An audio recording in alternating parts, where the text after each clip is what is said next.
Hello students, myself Udit Maheshwari.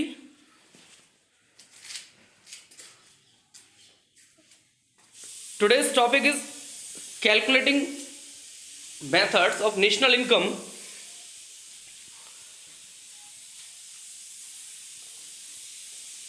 This is the third topic, this is the third method of the calculation of national income, that is expenditure method. ये हम आपको पहले दो points clear कर चुके हैं methods के। जैसे पहला था वैल्यू एडेड और दूसरा था हमारे पास इनकम मेथड्स। तो दोनों हम पॉइंट्स आपको क्लियर कर चुके हैं। आज हमारा तीसरा पॉइंट स्टार्ट होगा एक्सपेंडिचर मेथड। तो इसके अकॉर्डिंग हम क्या करेंगे? According to this method national income is estimated in terms of expenditure on the purchase of final goods and services. Expenditure on the purchase of final goods and services produced in the economy during an accounting year। एक accounting year के अंदर कि एक accounting year के बीच में एक national income को हम जब एस्टिमेट करेंगे वो किसके बेसिस पे करेंगे? Purchase of final goods and services.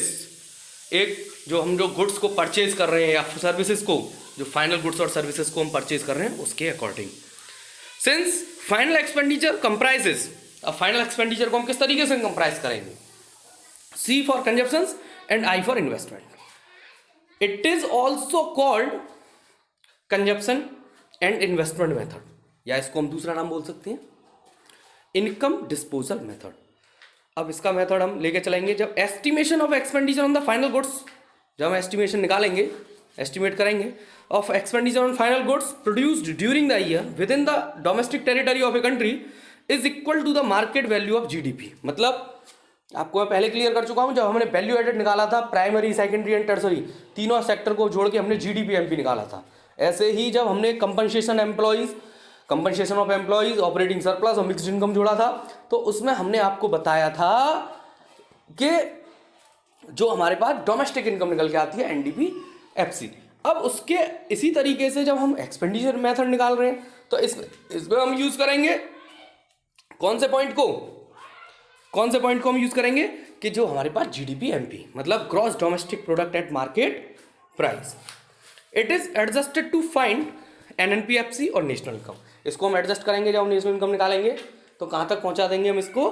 जब हम इसमें NFIA जोड़ेंगे डोमेस्टिक से नेशनल बनाने के लिए, ग्रॉस से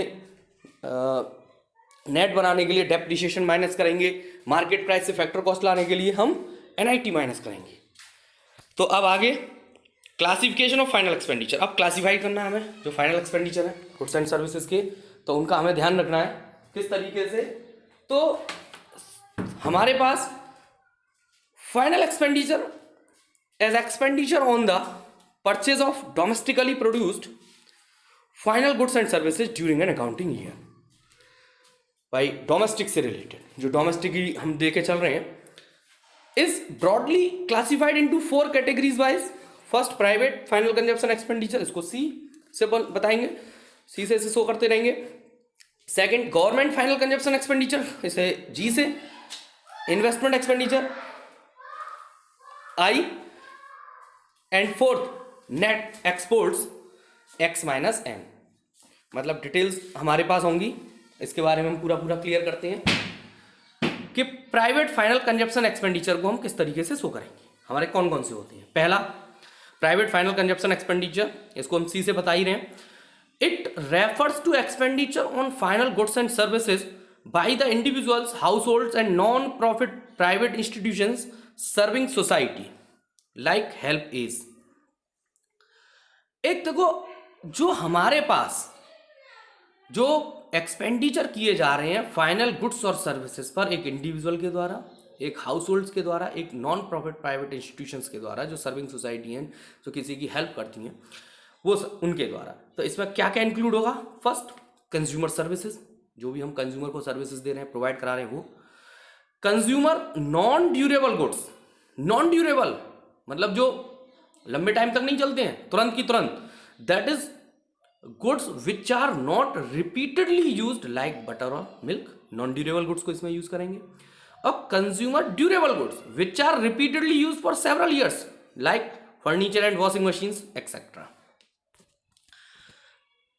सेकेंड पॉइंट लेके चलेंगे हम गवर्नमेंट फाइनल कंजप्शन एक्सपेंडिचर। इसमें जो गवर्नमेंट हमारी लॉ डिफेंस ऑर्डर पर खर्चा करती है, जो फाइनल कंजप्शन एक्सपेंडिचर आ जाएगा।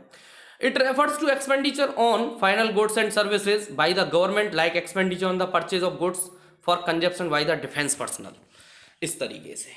नेक्स्ट तीसरा पॉइंट हमारे पास चलेगा investment expenditure.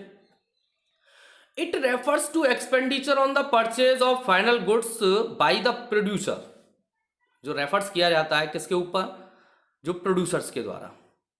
These goods are to be further use in the process of production, ये किस में यूज होते हैं, जो हमारी जो प्रोडक्शन है, जो प्रोडक्शन हम कर रहे हैं उसकी प्रोसेस में। Example expenditure by the farmers on the purchase of tractors, जो फार्मर है, सीधा सीधा बहुत सिंपल सा एग्जाम्पल है भाई, फार्मर को ट्रैक्टर्स की बहुत ज़्यादा जरूरत रहती है। Investment expenditure is further classified as under, investment expenditure को हम किस तरीके से क्लियर कर सकते हैं, first fixed investment and second inventory investment. तो fixed investment refers to expenditure by the producer on the purchases of fixed assets like plant and machinery. Economists often classified fixed investment as business fixed investment, fixed investment by household in terms of construction of houses, and see public fixed investment or fixed investment by the government like expenditure by the government on the construction of road, dams and bridges. ये सारी चीजें। Next second inventory, it refer to change in stock, change in stock मतलब closing opening का difference होगा हमारे पास, वो सारी चीजें आएंगी। चौथा पॉइंट आएगा हमारे पास नेट एक्सपोर्ट्स।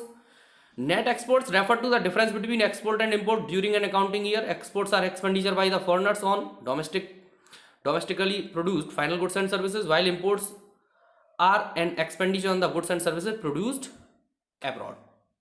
भाई इंपोर्ट करेंगे, बाहर से खरीद के ला रहे हैं, एक्सपोर्ट कर रहे हैं, यहाँ से हम बेच रहे हैं, तो इन दोनों का जो डिफरेंस आएगा वो नेट एक्सपोर्ट्स पे आ जाएगा। ये सारी चीजें हम टोटल लगाएंगे, इन चारों पॉइंट्स का हम टोटल लगाएंगे, तो हमारे पास sum total of expenditure on the domestically produced goods and services during an accounting year is called GDP MP. देखो ये नीचे फॉर्मूला लिखा हुआ है, private final consumption expenditure plus government final consumption expenditure plus business fixed investment plus government fixed investment, इसको हम gross domestic fixed investment बोलेंगे, plus inventory investment जो चेंज इन स्टॉक के नाम से आएगा, closing stock minus opening stock, और plus net exports मतलब export minus import equal to GDP MP.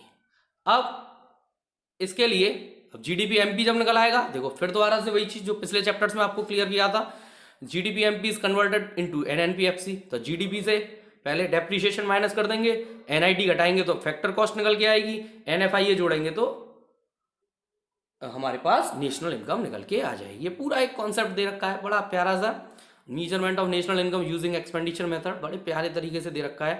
Final consumption में प्राइवेट और गवर्नमेंट, ग्रॉस डोमेस्टिक में हमारे पास ग्रॉस डोमेस्टिक फिक्स कैपिटल और चेंज इन स्टॉक, इसमें हमारे पास ग्रॉस डोमेस्टिक फिक्स कैपिटल क्या दे रखी है, बिजनेस फिक्स्ड, गवर्नमेंट और इन्वेस्टमेंट, और नेट एक्सपोर्ट्स में हमारे पास एक्सपोर्ट माइनस इंपोर्ट।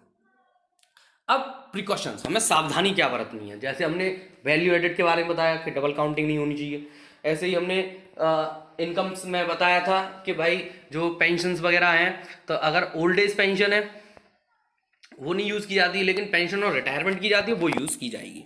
तो सावधानी हमें क्या बरतनी है, पहला ओनली फाइनल एक्सपेंडिचर, इंटरमीडिएट नहीं, कौन से expenditure, final, only final expenditure is to be taken into account to avoid error of double counting.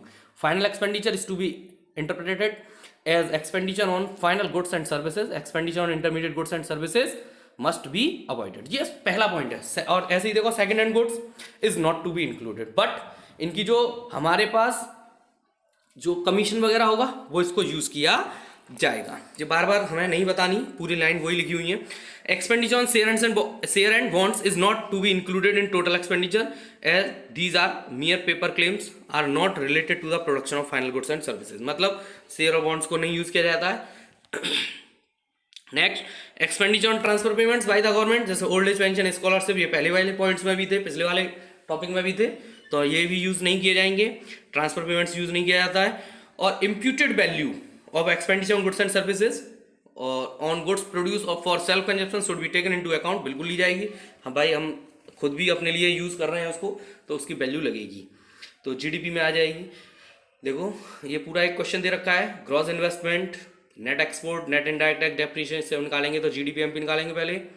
जीडीपीएमपी और gross investment next XGS private final और गवर्नमेंट फाइनल, इनको सबको जोड़ के हमारे पास जीडीपीएमपी निकल के आ जाएगा। और जीडीपीएफसी निकालेंगे तो जीडीपीएमपी माइनस एनआईटी, इस तरीके से ये सारे पॉइंट्स हमारे क्लियर हो सकते हैं। अब देखो ये हमारे पास एक फ्लो चार्ट दे रखा है। कंप्लीट प्रोडक्ट मेथड के लिए हम क्या यूज़ करते हैं, इनकम मेथड के लिए और एक्सपेंडिचर मेथड के, बहुत प्यारा सा दे रखा है। मैं आपको धीरे धीरे बता रहा हूँ, बड़े आराम से आपकी समझ में भी आ सकता है। पूरे पॉइंट्स, पूरे मेथड्स, हमारे तीनों मेथड्स एक ही पेज पर दे रखे हैं, बड़े प्यारे तरीके से एनएनपीएफसी हमारे पास निकल के आ सकती है। ये बहुत आसानी से समझ में आ जाएगा, ये पॉइंट्स हमारे क्लियर हो जाने चाहिए। अब मैं आपको एक एक करके आपके पास तीनों टॉपिक की, जैसे मैंने आपको तीनों वीडियोस में बताया, पहले वैल्यू एडेड के बारे में थ्योरी बताई, फिर मैंने आपको इनकम मेथड्स के बारे में थ्योरी बताई, फिर मैंने एक्सपेंडिचर मेथड्स के बारे में थ्योरी बताई है। आप इनको आसानी से एक बार क्लियर कर सकते हैं। और इसके बाद मैं एक एक वीडियो में 3-3, 4-4, 5-5 क्वेश्चंस लेकर आप लोगों को इसके न्यूमेरिकल्स किस तरीके से सॉल्व किए जाएंगे, बहुत ईजी तरीके से आपको सॉल्व करा दूंगा, जिससे कि बड़े आसानी से हम क्लियर कर लें चैप्टर को। और ये हमारा 10 मार्क्स का चैप्टर आता है। अभी लास्ट ईयर तक हमारे यहाँ 10 मार्क्स का चैप्टर आया था, मतलब चैप्टर से मतलब पूरी यूनिट नेशनल इनकम की। और अब इसको इस साल क्या करते हैं, अगर कुछ कम या ज़्यादा होता है वो अभी नहीं पता है, लेकिन 10 मार्क्स का आपके पास एक मैक्रो इकोनॉमिक्स में 40 मार्क्स की बुक है। 40 मार्क्स की बुक में 25% टॉपिक आपका यहाँ पे खत्म हो जाता है। तो वो सारी चीज़ें आपको थोड़ा सा ध्यान रखनी पड़ेंगी कि एक इम्पोर्टेंट चैप्टर है और बड़े आसानी से क्लियर भी हो जाता है। मैंने आपको प्री क्वेश्चंस बताए, और भी चीज़ें हैं इसके बारे में और बताऊंगा, कौन सी चीज़ हम नेशनल इनकम में जोड़ते हैं, कौन सी चीज़ हम नेशनल इनकम में नहीं जोड़ते हैं, वो सारे टॉपिक मैं आपको एक एक बार और प्रोवाइड करा दूंगा। अब आज तक मैंने जो आपको क्लियर किया, जो मेथड्स आपको बताए, एक बार आपको इनको फॉर्मूले वगैरह सारे फॉर्मूले आप अपने पास नोट करें, अच्छे से इसको देखें, लर्न करें। उसके बाद ये कंफर्म है कि आप जब एग्जाम्पल्स करेंगे या क्वेश्चन सॉल्व करेंगे तो आप बिल्कुल एक बार में क्लियर कर लेंगे, ये मेरी पूरी आशा है। एंड नाउ अगर आपको मेरा वीडियो अच्छा लग रहा है तो आप मुझे सब्सक्राइब करें, शेयर करें, और कोई भी आपको प्रॉब्लम आती है कमेंट करें, मैसेजेस करें, जिससे कि मैं आपकी प्रॉब्लम्स को सॉल्व आउट कर सकूं। Thank you and have a nice day.